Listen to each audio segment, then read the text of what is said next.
But one of the biggest sacred cows of all is go to school. And many people think I'm anti-school. That is not true. I'm anti-ignorance. So I'm very pro-education. I'm just not pro being stupid about money. I think that's true, that what you said is education is more important now than it's ever been. That's right. So the problem is that the schools focus just on two kinds of education. There's the academic, which is really important. Reading, writing, arithmetic, you need to have it, that's basic. And the second type of education they give is the professional kind of education. So if you want to be a lawyer or an accountant or a teacher, then you need to go to school and get those certifications. But the one kind of education that's lacking severely in the school system as it stands is financial education. Time out. An important part of financial education is having a financial statement, which is an income statement and a balance sheet. Now, when you go to your banker always asks you for your financial statement, not your report card, because your financial statement is your report card once you leave school. Your financial statement will tell you whether or not you're smart with money or not smart with money, because that financial statement is your report card of your financial intelligence. I put on my Facebook one day that we need to teach our children financial education, and I received a comment back from a teacher that said, who's going to pay for it? We're all going to pay for it if we don't start educating our children in school. This is a very hot subject, but our schools are training people to be employees, to work for the rich. The second thing I don't like about school is how dare they label a kid as smart or stupid at an early age. The reason I'm sensitive to that is because I was labeled stupid right off the start. And it wasn't that I was stupid. I was bored, and I was not interested, and it was none of the subjects I wanted, and nobody could tell me how I was going to use calculus. I kept asking my teacher, how am I going to use calculus? And they couldn't tell me. Are they training to be an employee, or are they training to be street smarts? See, my poor dad was school smart, my rich dad was street smarts, and I'd rather be street smart today. Well, there's a total lack of practical education is really what you're talking about. And I found that. I'm an accountant, and I have a master's degree. And you're an A student, right? And I'm an A student. We'll forgive you. So, thank you. But when I went to school, the only financial education I got was specific to my profession. Okay, there was no general financial education. I could have gone all through, gotten a master's degree, got a PhD in my field without any specific financial education about how to handle myself once I got out of school. Right, and people say to me, well, I learned economics in school. Is economics financial education? Not really. You know, it's not about investing, it's not about the laws, it's not about taxes, it's not about history. Well, Robert, as a lawyer, I see all sorts of people walk through the door.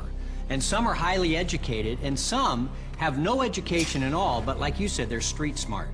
And the first time I saw this type of client, I thought, wow, he's doing pretty well. He didn't go to college, but he's got all this real estate. And then there's a pattern that develops where you see a lot of people who never went to college, but are street smart and have done very well. I can just say, just talking to a woman the other day, she's just as you're saying, highly successful doctor. Very, very successful.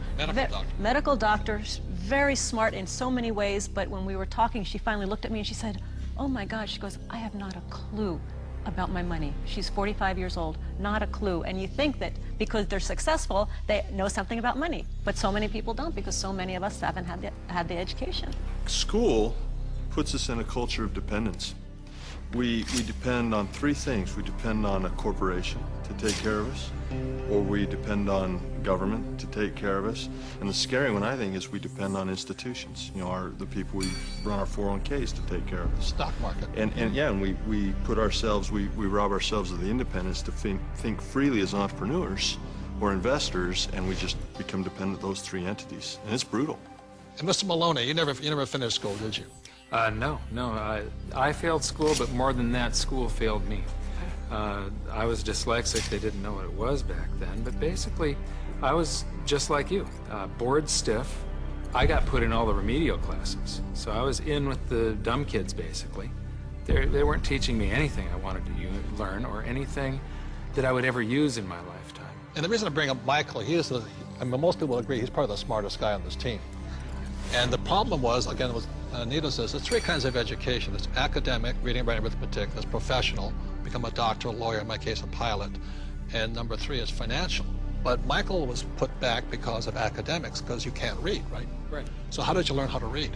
Oh, well, Apple came out with OS 10 at the beginning of the last decade, and you can just select text and hit a button and the computer reads to you. Most people don't know it's built into the operating system.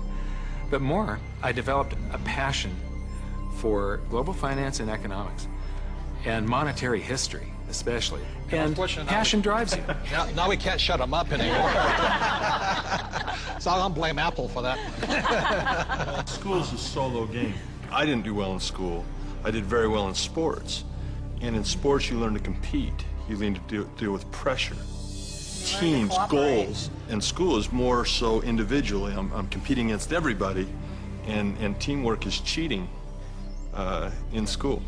Some of us cheated better than others. And I'll just say last thing about school and money, which is a sacred cow. One of the things that really upsets me about schools and money is this.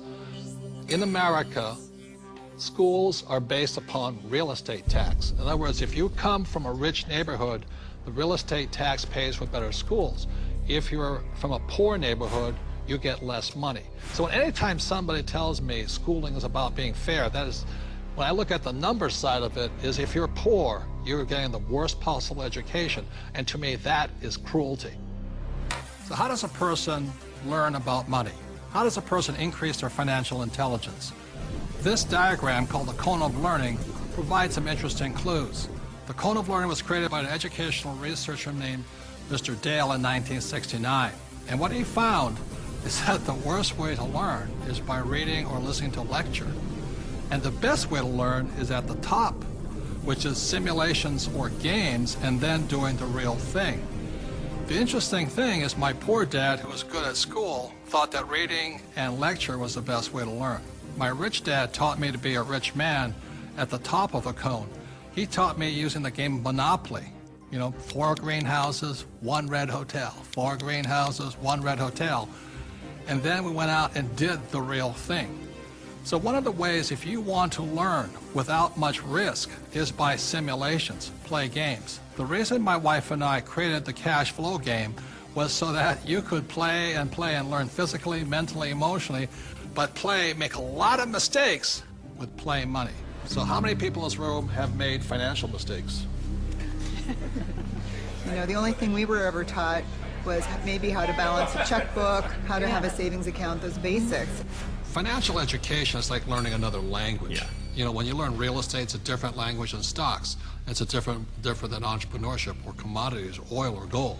I say this all the time in Mexico. If you learn English, you can do business with the whole world. When you learn to speak the language of money, it opens up a whole new world. Yeah. And unfortunately, in our school systems, we don't teach the language of money. We teach people the language of becoming a doctor, lawyer, or an employee.